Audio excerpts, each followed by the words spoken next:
Welcome. My name is Jackie Caratini. I'm with the Extension Office.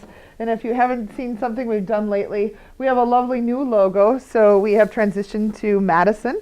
So we are still the Extension Office, but we are now the University of Wisconsin-Madison Division of Extension.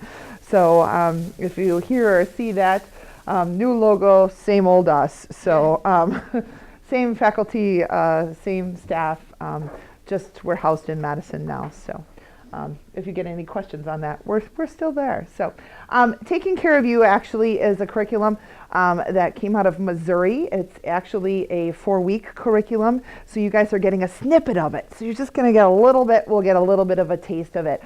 And the idea is that we all have stress in our lives, right? Anyone here say they have no stress? If you do, tell me the secret. So you have no stress?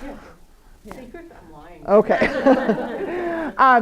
And the idea is that it doesn't make a difference across the age span from children. I actually work on this with children all the way up to older adults. It doesn't make a difference if we're talking men or we're talking women. What you do for an occupation, it hits everybody. And a lot of times, the reason our title is Taking Care of You is because most of the time in life, as parents, as siblings, as what we do for our occupation, we always put other people first. We always are taking care of other people, and we're never taking care of ourselves. And so our needs always go boom, boom, boom, boom, boom, all the way down to the bottom.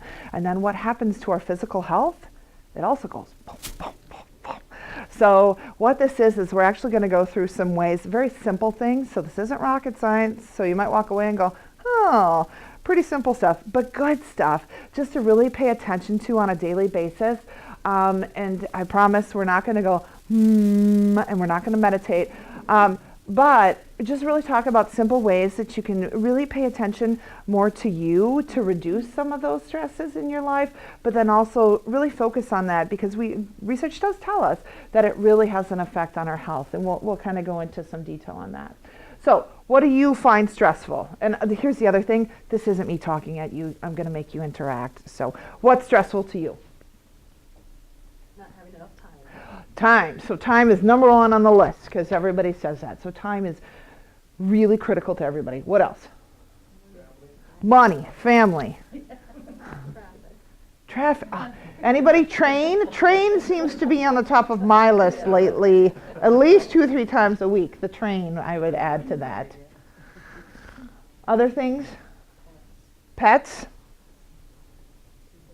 People in general. I was telling Adam that I did this with child care providers last week. And I said, no one said kids. And someone goes, it's not just kids. It's people. Because they said it's not really the kids. It's the parents and the grandparents. It's just the people that go with them.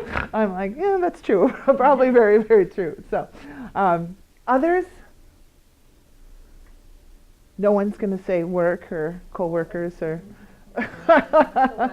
weather. Huge, right? Right now it's flipping rainy and cloudy all the time. We had such a fantastic winter, right? That didn't stress anybody out. Oh, absolutely. So world stress is on the bottom of our list right here. And a lot of times people will say, what does that mean? That's absolutely what it means.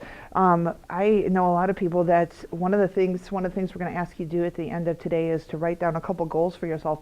And a lot of people, after they go through this, one of them is I'm not watching the news anymore. I don't read the newspaper. I don't go on Facebook. I turned all those things off because I identified that one of the things that irritates me or makes my blood pressure go up is just too much news. It makes me go into a panic, and it's not something that I need in my life. And so if you can identify that and it's not a necessity, absolutely. So it's really interesting how things kind of other people's stuff can affect you. So lots of stuff. Can there be good stress? What's good stress? Tell me a good stress. Wedding, absolutely. What else? My daughter graduated from college. You bet, yeah. So, yeah, whoop, whoop. Babies, anybody have babies, grandbabies coming? That's good. So kids, that's always, a positive stress.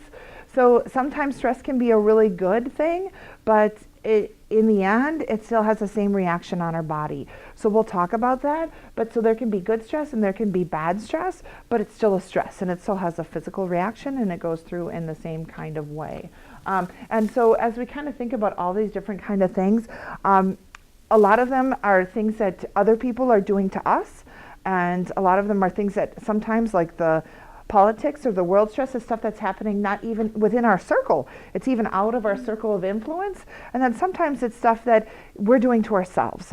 So it can be all around. So just think about that it's all over the place. So in your packets, you got the Iceberg of Health. How many of you have seen the Iceberg of Health before? A couple of you? Okay. So the idea is that, I apologize, does this have a, oh, it does, a pointer. So this is you right now, and this is what other people see. They see just a shell of you, right? So most of us can say that what other people see at work or when you're out and about, aside from maybe your spouse or your close family members, that's not the bulk of you, right? That's not, the real you. Most people don't get to know all of you. This is all the other stuff. So there's all this other pieces below the surface. And when we're talking about your overall health, all these other pieces come into play.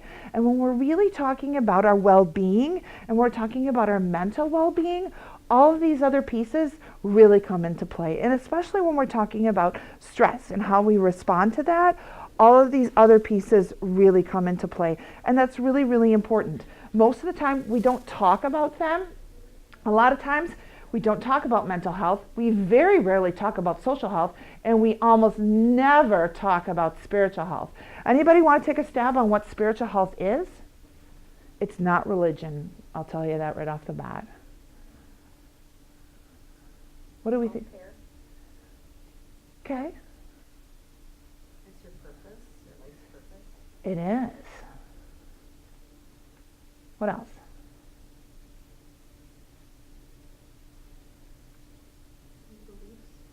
It is. So spiritual health is that values, beliefs, where it comes from, that's all kind of there. Those systems that are in place, that's that spiritual piece. So that's really, really important. And a lot of times we don't talk about that. That's not something there. But if something happens to that and that's not strong or that's not in place, that really, really can wreak havoc on our system. So all of this, and we'll come into this in back to a little bit, all of these pieces really are important. And a lot of times, whether it's we talked about like in case of the politics, your external environment can affect that, or your family, your upbringing, where you're at, that affects it too. So outside forces have influence on who you are, but again, it's how it's absorbed within you. Make sense? I know that if we were doing a longer, we'd spend like a whole night on this. So, okay. So again, some of these spiritual qualities, and again, because this is one we don't really talk about, if someone was full of spirit, really, it's more that idea of we're full of hope, forgiving, self-accepting. You really know that meaning of life. You know what your purpose is. And, your values are very clear. You know what that meaning is. You have peace. And very caring. On the other end, if you're low, you're worrying all the time, you're struggling, you hold on to a grudge. Anybody know anybody like this? They just can't get past it. They just, kind of over and over and over. They feel like they have to prove themselves. They're doing the same thing in day and out because they feel like they just have to, show everybody. They never feel like they're never enough. Just never enough. So they can do all these above things and it's just never enough. Again, don't know what their values are, always hurried, and maybe seem aloof. They're distant. They're just kind of not there no matter what. So that's kind of where that spiritual piece comes into play. And so I think if you really thought about it, you could think of two people in your life where, oh yeah, this person falls into this category and this person falls into this category. And you could probably think in a time in your life when you were really stressed, where you probably fell more into this side, and a time in your life when you were like, hey, things are going really good, I got a handle on it, and you were more on the other side. Does that make sense? So can you see how this really what does play a difference and where you're kind of at? Okay. Okay. So I've kind of alluded already. What we do for ourselves really makes a difference. And research tells us that how you handle your own health and your stress has a result on your physical health. So what are some things physically that happen? So if we went back to that iceberg, what are some physical things that happen if we're stressed? What are physical reactions? You're tired. You're tired. Headaches. Yes. Food consumption can go up or down. Yep. Might sleep more. Yep. So you can be lethargic or you cannot sleep at all. We'll talk about monkey mind later. Yes, so that's what I was kind of going for. So if we have long-term stress, research tells us that, yep, that blood pressure is going to go up. You're going to have, definitely leads to that. Really, really important. Okay. So really, that's the idea is that that's why we do this. That's why we're paying attention to it. And that's why you have to take the time to say, yeah, you know what? I'm important and I need to move to the top of the list. So that's when we come to you need to take the time to say, yep, it's important that I need to say yes to me. So a lot of times it doesn't make a difference if you're talking about your work life, if you're talking about home life, if you're talking about, again, as a caregiver, or even just you and your own circle of friends. You need to move yourself to the top of the list because, again, we know that if you don't, and it compounds, your physical health starts to deteriorate. So that's why it's really, really important that you do make it a priority and you start paying attention to yourself. So one of the things in your packet, in your white packet, should be something called a joy list. Maybe. Is that on the back page? Yes, it is. Okay. So one of the things that we talk about is finding the things that really give you joy. So a lot of times you can think back over the course of your life, whether you go all the way back to when you were a child or just when you were younger, when your kids were younger, doesn't make a difference. But memories that you can think back and you go, yeah, and it makes you smile. Or things that you do that, again, makes you smile, just instantaneous, yeah, that's my happy place. Those are the things that I want you to identify. And try to come up with things that give you joy. So they can be things that they can be a memory, they can be things that you physically do, but try to identify right now, I'm going to have you do it, I want you to come up with about 5 things that give you joy. Okay? Can you do that? What? You can borrow my pen. What? Yeah, you can take it. No pen? Sorry. I didn't tell you to bring pens and I don't have pens. I'll grab some.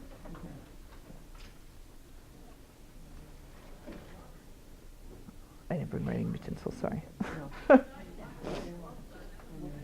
Think about it.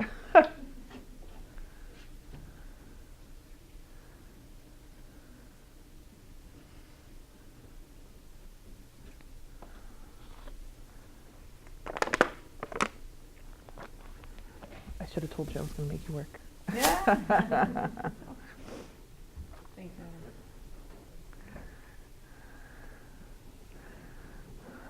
You're welcome.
Okay. Now, okay, I saw a couple of you write down really, really quick. Was this easy or was this hard? It started easy, yeah. So really quick, and then all of a sudden everybody kind of got, why is it hard for us to think about things that give us joy? Right? We just have this thing ingrained in us like, because we just don't. So that's kind of what this whole program is about. So I want you to kind of start thinking about this. The reason we do this and the reason we actually have you write this down is I want you to get to the point where on a weekly basis, you should be doing this. You should be finding the things, pulling this list out and saying, I'm going to do something on this list. We actually want you to do it every day. I want you to do something on your joy list every day. Find something that you do every day. And if you're the person that says, oh, well, my grandkids give me joy and they live in, California. So that makes me sad. So no, I can't. Well, then what can you do? So I literally, like I said, I did this program recently and I was working with someone and that was one of the examples. And she said, well, my grandkids really give me joy and they live in California. And I said, do you have a phone? And she said, yeah. And I said, well, can you not use FaceTime and read them a story every night over the phone? And she's like, I never thought of that. And she called me back a month later and said she had done it 3 nights a week. She was reading nighttime stories to the kids. And she said her whole well-being, she said she was sleeping better, she was doing better at work, her whole world had turned around because she was now reading to those kids at night. And because that was her world. And when they moved, her world turned upside down and she couldn't get past it. She was stuck on it. And she was stuck on that they were gone and not stuck on a way that she could bring joy. So identify the things that bring you joy. And instead of sitting on the stuff that the way it's not, find ways that you can do it every day. So, if you like hiking in, the mountains, you can't do that every day, but what are other things that you can do? So make it reasonable, but if it's music, if it's getting outside, if it's find stuff that you can do that really makes you happy and make it a point, be purposeful with it and build it into your day. And make you that priority. So that's going back to that say yes to you. So be very purposeful with it. And so don't be, and I can be very honest, one of those, again, I have kids, but one of those where you're hiding in the bathroom to get 5 minutes just to yourself. You laugh because we've all been there, but absolutely. So, or even in the office, shutting the door just so you can have a couple of minutes where people are not. It's like, I just need to clear my head. Absolutely. So find the things that, bring you peace and know what it is. And it can be different, and it's going to be different for everybody in the room. But, if it's music, if it's listening to, audiobooks, if it's going for a walk, if it's exercising, if it's coloring, if it's knitting, it doesn't make a difference what the heck it is. But finding out what it is for you and doing that and being purposeful and working that into your day. Make sense? So it's again, it's not rocket science, but most people don't do it. Again, research tells us it's about 97% of the population knows what makes them happy, but they don't do it. They just don't do it because they feel guilty if they did the things that made them happy. Now, isn't that silly? Doesn't that sound silly? Why would we feel guilty about doing stuff that makes us happy? So be purposeful about it and build it into your day. And if you can't do it every day, again, try to do it on a weekly basis. Okay. So then let's talk about mindlessness and mindfulness. So mindlessness is that idea of we're doing rote things. We're sleepwalking through life. We're doing the same things day in and day out just because we always have, okay? You get up in the morning, you brush your teeth, you make coffee, you get dressed, you get the kids out the door, you come to work, and what's your head doing? Yada, yada, yada. You're thinking about the laundry, you're thinking about what's coming on the weekend, you're thinking about the 20 things you have to do at work, and and the next thing you know, you're at work, right? You don't even know how you got there. You are at work. Boom, it's magic, you are at work. And you get in the office and you sit there and the next thing you know, boom, it's lunchtime. You don't even know how that happened. Anybody have that happen? All of a sudden you look up and you're like, holy smokes, it's 4:30. How did that happen? I don't know how that happened. okay, we're going through our day. This is that idea of mindlessness. We're doing the same things over and over and over. We're not paying attention to what we're doing, okay? On the opposite hand, if we have mindfulness, mindfulness is you're living in the moment. You're paying attention to every single thing you're doing. You're breathing, you're smelling, you're seeing. You're really living in the moment, okay? So mindfulness is, a lot of times when I talk about mindfulness, that's why we start off with mindlessness and I don't say mindfulness, because usually when I say mindfulness, and it's why our program is not talking about mindfulness, because when I do, people don't come because they go, we're not doing yoga, and I'm like, no, it's not what it is. But as soon as we say that, that's where everybody's head goes. But the idea of that mindfulness is just really being present and paying attention to everything around you. And I've been doing this for about 1.5 years, and this is true story, and I can actually give you a true story from last week. This is my goal. I pay attention every day to my surroundings. And I seriously can say to you, I don't know what the heck I have missed in 20 years, because it's a lot. Because I wasn't paying attention. I literally was listening to all this yada, we call it monkey mind, I'll show you in a minute, in my head. I was thinking about the laundry and the bills and the kids and the stuff that needed to get done and my day ahead and my day behind me and shoulda, woulda, coulda and all this stuff. And I never paid attention to what was happening around me. I just didn't. And boom, I was here and boom, I was there, and that was it. And really for about 1.5 years now, I've been starting to pay attention to what I'm doing, where I'm at, and really being present in the moment. So I have about a 25-minute drive to and from work. And again, I'm present in the moment, and I've really been working on this. I have the most amazing flippin' drive. Every single day, I am seeing sunrises, sunsets. I am seeing eagles. I am seeing hawks. I am seeing, the other day, I saw a beautiful, I was going to say swan, and it wasn't a swan. It was a, what's the kind with the big bill? No, pelican. A pelican. And then he even caught a fish as I saw him. It was amazing. Yes, like, are you kidding me? So one of those things that pay attention. And then I'm like, what the heck? Like, what have I really missed in 20 years? Like, this is just what I've seen in this very short period of time. What did I miss in all those years that I wasn't paying attention? Like, what the heck? So I taught this class last Tuesday night here in Rapids, and I had a group of folks, great group of folks, but they just kind of sat and deadpan looked at me for 2 hours. And and I don't know if any of you ever do programs where you walk away and you go, oh, I don't know if that was good or not. And so I walked away and I got in the car and I'm thinking about all the things like, oh, I don't know if this went good. And so my head just starts going, blah, blah. And I got to the edge of town and I said, Jackie, do not do that. Turn that off. We're not doing that. We're going to be present in the moment. We're shutting that down. So I'm practicing what I preach, So I'm like, okay, but it's dark. It's like 9 o'clock at night. So I can't really pay attention to what's around me. So I'm like, okay, we're going to do this. So I'm like, okay, I'm just going to pay attention. So I just kind of start scanning as I'm driving, and I'm like, I look, true story. I look and I go, oh, goat in the ditch. And then I'm like, goat in the ditch? And I'm like, there's no goats here. And I go, look, albino deer. Beautiful albino deer, horns, everything. I literally pulled over and I watched them in my rearview mirror.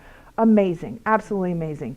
And again, one of those things where I just went, oh, if I would have not, and if I would have been in my head and thinking about all this other stuff, there's no way I would have seen that. I wouldn't have been paying attention and I would have totally missed it. So again, have you been sleepwalking through life? Are you sitting in your head and there are all these other things that, and it doesn't have to be nature, mine just happens to be, but are these all these other things that you're paying attention to that you're not living in the moment?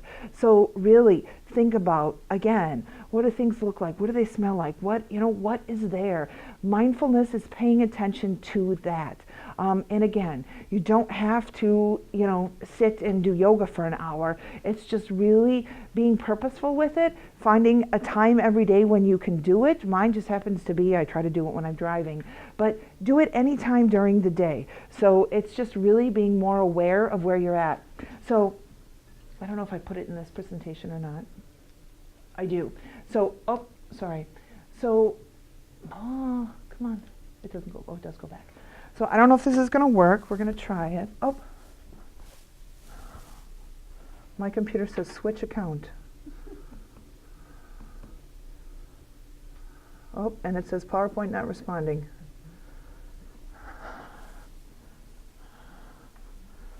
Okay, we're not going to mess with it. Okay, well, if you're on your own and you want to look up, there is a great video with a Buddhist monk, and you can just do Buddhist monk monkey mind on YouTube.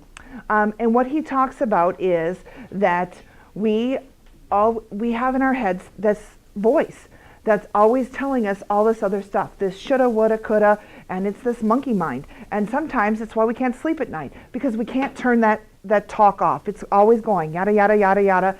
It's always there. Nobody has that problem? Okay. And so how do we turn that off? And what he says in his video is that we need to give it a job, okay? We need to give the monkey mind a job. So if we give the monkey mind a job, then it's thinking about something else. So one of the ways to do that is to have the monkey mind focus on your breath. Okay, so that's why a lot of times when you do talk about meditation, they talk about focusing on your breathing. Because if you're paying attention to your breathing, you're not thinking about all this other stuff because you're just focusing on your breathing. The other thing that miraculously happens with our breath is, and I'm going to have you all breathe with me, I promise, just one breath. But we're going to breathe in through our nose and out through our mouth. So do it with me, really slow. In through our nose, out through our mouth. What happened? What physically happened to you? Shoulders dropped. So one breath, your shoulders immediately dropped. So you have a physical reaction in one breath. So, but if you concentrate, what he says is if you concentrate on that breath and you tell that monkey mind, focus in through my nose, out through my mouth, and your head is thinking about in through my nose, out through my mouth, and you give that monkey mind a job, then you're not concentrating on all this other stuff. And you can retrain your thoughts to, instead of thinking about all this other stuff and you can't turn your monkey mind off, you're now focusing on this breath. The other thing about your breath is that, guess what? You always have it with you. It's with you no matter where you go. So you don't need all these other tricks or anything. You have it with you all the time. So this is one of the things that we actually teach little kids, is that it's a great tool. You'll have it for the rest of your life. You always have your breath with you. And again, it's an instantaneous reaction. It's, again, one breath, it comes in, it goes out. The other thing is we also know that when you do this, how many times do you think, or how long do you have to do this, again, for that heart rate to come down and to lower your blood pressure? What do you guys think? Did you say 15 minutes? 3 minutes? It is 5 breaths. If you do 5 breaths a day, 5 deep breaths, research tells us that that will actually lower your blood pressure. Okay? So if you can work on doing 5 deep breaths a day, again, slow, in through your mouth, or in through your mouth, in through your nose, out through your mouth, and work on that. It's less than a minute. That actually lowers your blood pressure. So really, really important. So it's not like, again, I'm going to go back, you don't have to sit for an hour. 5 deep breaths, really important, and has that reaction. And again, you physically feel it. You relax instantaneously. So you always have that breath with you, and it helps you turn off. So if you're concentrating on your breath, you're not thinking all that other stuff. The other thing is if that doesn't work for you, so maybe you're laying in bed or you're just really stressed about other things, again, give it a job, okay? Give the monkey mind a job. So if you've ever read other things where they say, you know, do something difficult before you go to bed. If you're one of those people that you can't turn your mind off before you go to bed and you're thinking about all the stuff in the day or what you got to do to tomorrow, or maybe you're worried about your kids or, you know, something else that's going on at work, then do something very difficult that your brain has to think on. So then do a crossword puzzle, do a Sudoku, do something that your brain really has to think and it's concentrating on it. So the monkey mind is now doing Sudoku, okay? So it's concentrating on the Sudoku and it's taking your mind off of all this other stuff. So there is theory behind that, and there is reasoning of why we say to do those kind of really mind-tying things, because it's taking that monkey mind off of that and we're putting it on something else. Does that make sense? So I know you've probably all heard that before and you're like, oh, I don't really know why they said that. That's why they said that. So we're trying to give that monkey mind a job so it focuses on something else and it takes, you know, we get away from that. Okay, does that make sense? I've also done a lot of work with chronic conditions where people have chronic pain. And another one that they say with chronic pain is if you can't concentrate, you want to take your mind off that chronic pain, you can do things like, the alphabet. So, do the alphabet with names, do the alphabet with flowers or baseball players or whatever you like. Again, you're giving that monkey mind a job. You're giving the pain a job. You're concentrating on something else. So it doesn't make a difference what it is that you're focusing on. So it doesn't have to be your day, but even if it is pain in someplace else, so if you have a chronic condition and you're focusing on pain, again, you can give it something else to focus on. So try the alphabet thing. That works really well too. And you can do it with whatever you think your knowledge is.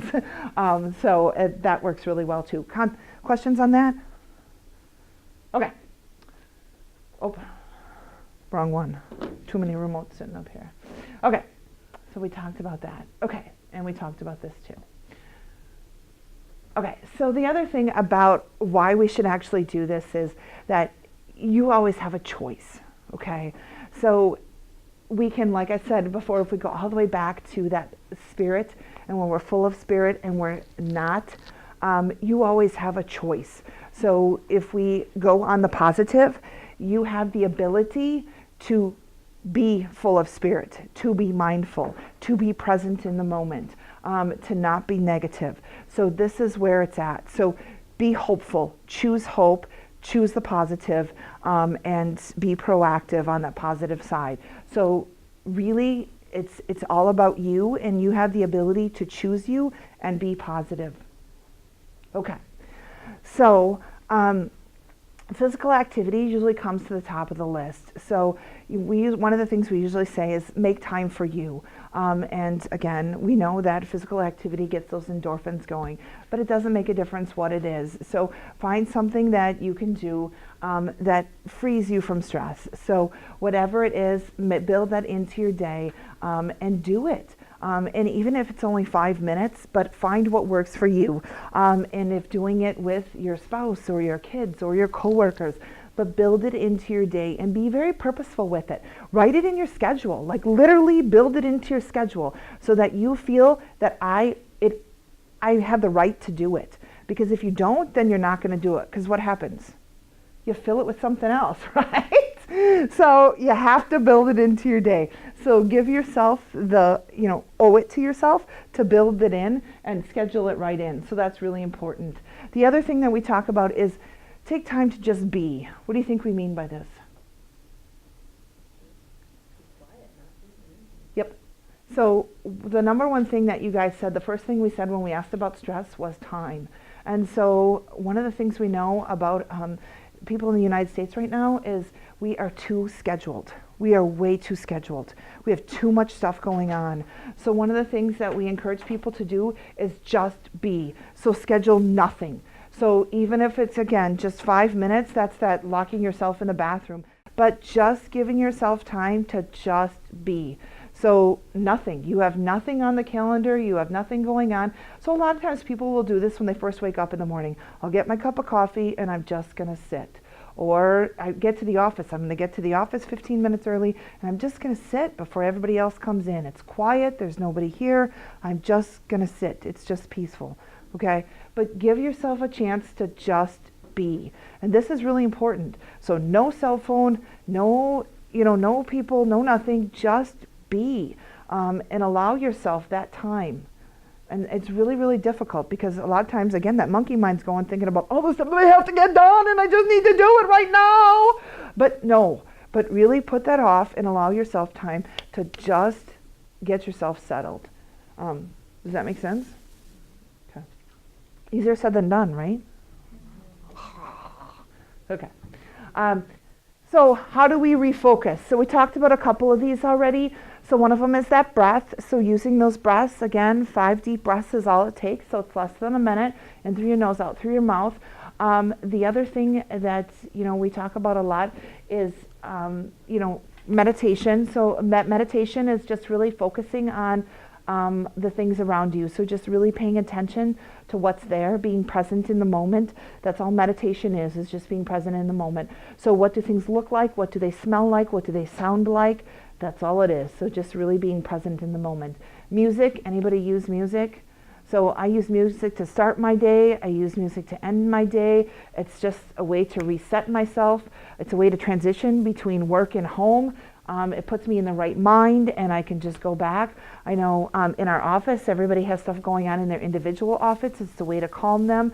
So if that's you, use that and use it to be able to, reset yourself. But you know what works. And if there's certain things that irritate you, then don't use those. But, pick the things that help you kind of reset. One of the things that's really big right now is, kind of coloring or tracing. Not this current office, but the office I was in before, they had knitting Mondays. They actually, a lot of the ladies abroad, they're knitting or they're crocheting, and they actually, through all meetings, people thought they weren't paying attention because they actually sat and knit. And they said they actually listened better if they were actually knitting while they were in the meeting.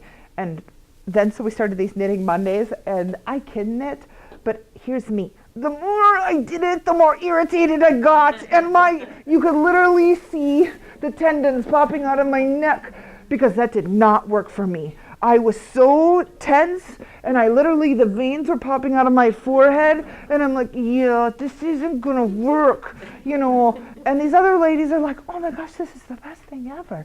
I'm like, yeah, no, not for me. And it wasn't that I couldn't physically do it, but it was not relaxing for me. Like, it literally made me so tense. Like, in 5 minutes, I literally felt like I was purple and I was gonna blow a gasket. Like, my whole entire body just tensed right up. Like, my hands were just cramped because I was just so tense.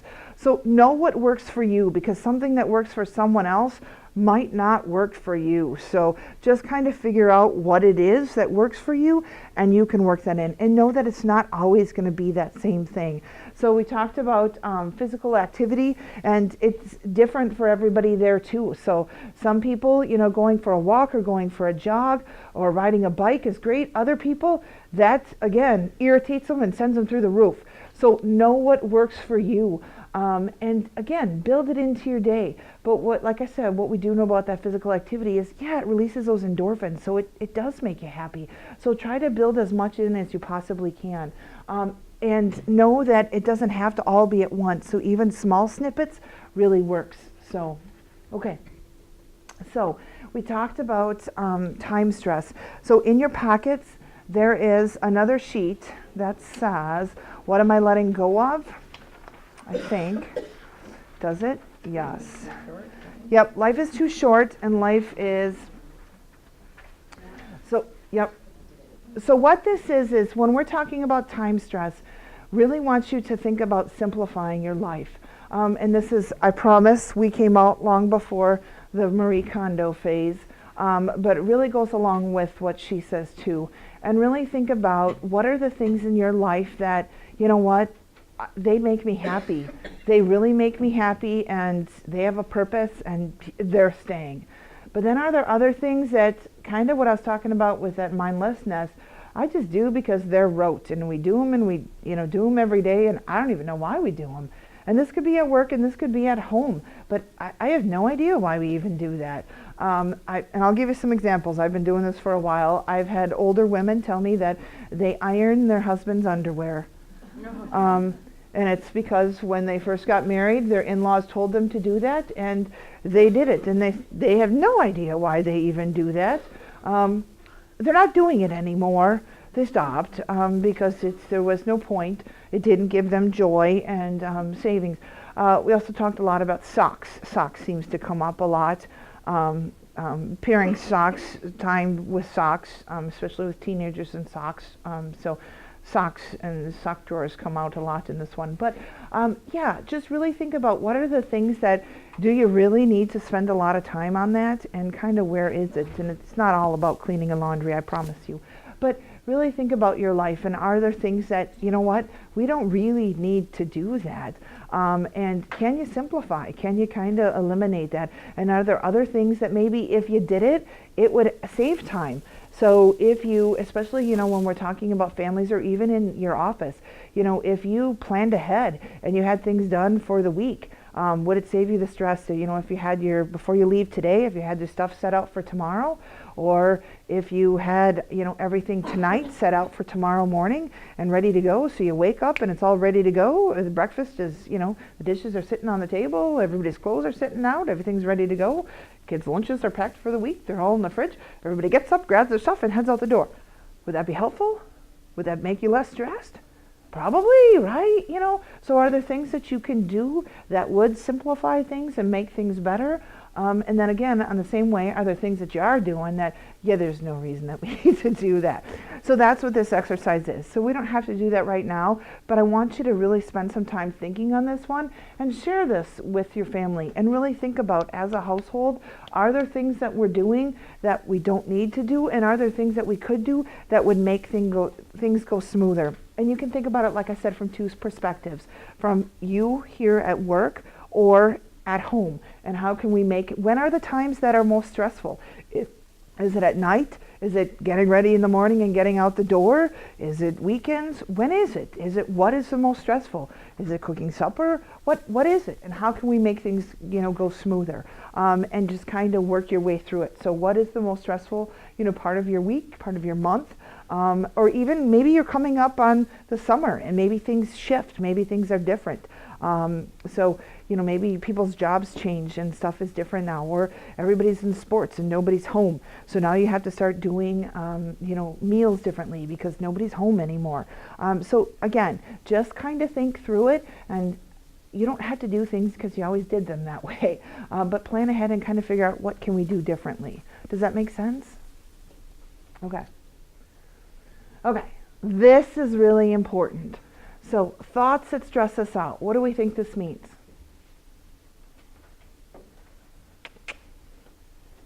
Anybody do this? Anybody heard the phrase, you are your worst enemy? Pertain to anybody in the room? This is, when we are in our head. Anybody, say they're a self-confessed perfectionist, and it has to be a right way, and you're going to do it over and over till you just get it right. That's this. This is one of those where, you put your own expectations on yourself, and it has to be perfect, or you have your own perception of the way it should be, or the way your kid should be, or the way your food should be, or the way your work should be, and that's not really reality. You just have that in your head of how it should be, and that's just where it is. So really kind of figure out what that is, and is your perception really what reality is, or is that just your own how you set it up in your head? And kind of figure out what are your expectations, and are they realistic expectations, or are you setting yourself up to fail? Okay? And if you're setting yourself up to fail, you're never going to get to that happy place. So kind of figure yourself out, and when you're working on that, simplify, and how do we kind of figure it out, put those goals in there of, where am I? Because if you're never ever going to get to the good spot because it's what you have in your head, and you realize that you're working on a different set of expectations than everybody else in the office or everybody else at home, you're never ever going to get there. So a lot of times that's not reality. That's just what we have in our head, and it's just what we figured out for ourselves. Does that make sense? Okay. So we kind of talked about this. The other piece of this is that a lot of times it's not true. So we have all this going over and over and over in our head, and it's not a fact. It's that shoulda, woulda, coulda, he said, she said, what the neighbors are doing, and it's not a fact. It's just there. It's in your head. So you have to realize and break it down and say, okay, is this really reality, and is this really a fact, or is it just all this what's in my head? If that's stressing you out, and if you're constantly worried about all that, we recommend you write it all down on a piece of paper and go through. Is this in my head, or is this a fact? Is this really just here and I'm putting myself up to this, or is this really a fact? Because bottom line, thoughts are not facts. Make sense? Okay. And we talked about unrealistic expectations. Again, don't set yourself up to fail. Be your own cheerleader. Okay.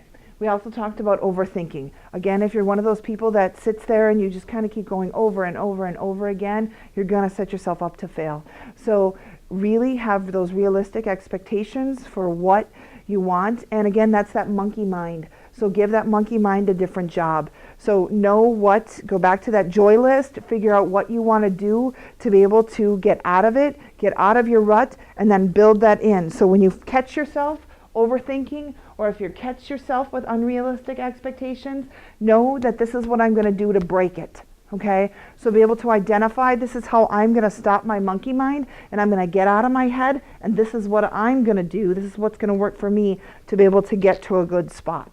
Okay? So, 2 more slides, I promise, we're almost done.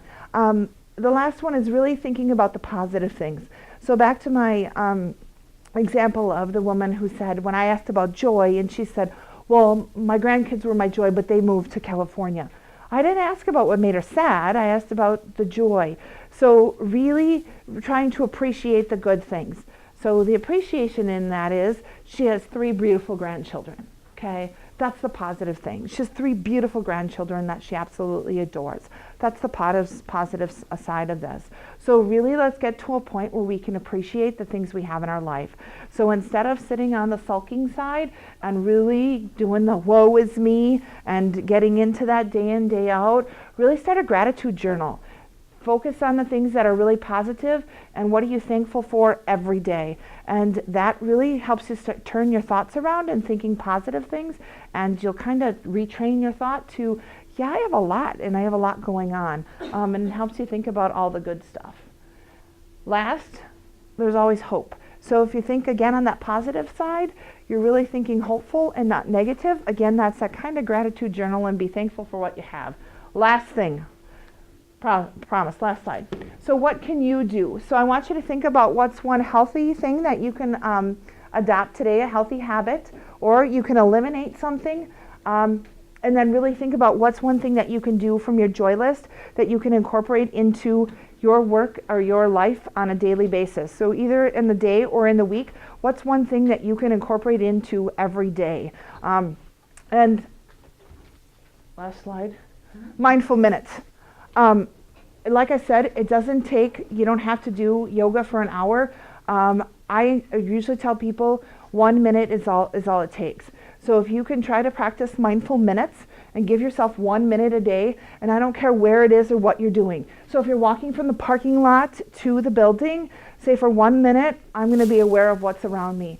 So I'm going to pay attention to what it looks like, what it smells like, what the pebbles on the ground look like, what the color of the sky is. Are there any flowers? The trees.